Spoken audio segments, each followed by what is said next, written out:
শুকনো চালের গুঁড়ো দিয়ে খুব সহজ পদ্ধতিতে আজকে একটা পিঠা তৈরি করে দেখাবো। এই পিঠাটা কোনো রকম ভাপে দিতে হবে না বা রোদ্রে শুকাতে হবে না, খুব কম সময়ে ঝামেলা ছাড়া বানিয়ে নিতে পারবেন।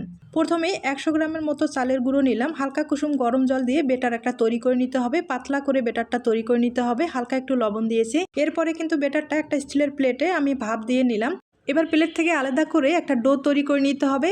আর এই ডোটা কিন্তু শক্তও হবে না, নরমও হবে না, পিঠাটা এত সুন্দর হবে আপনারা একবার হলেও ট্রাই করতে পারেন। এবার একটা ছোট্ট ডো নিয়ে প্লাস্টিকে ভরিয়ে কিন্তু ডিজাইনটা তৈরি করে নিচ্ছি। আর এই পিঠাগুলো কিন্তু কোনো রকম ভাপে দিতে হবে না, রৌদ্র শুকাতে হবে না, হালকা একটু ফ্যানের বাতাসে এই পিঠাগুলো কিন্তু শুকিয়ে যাবে।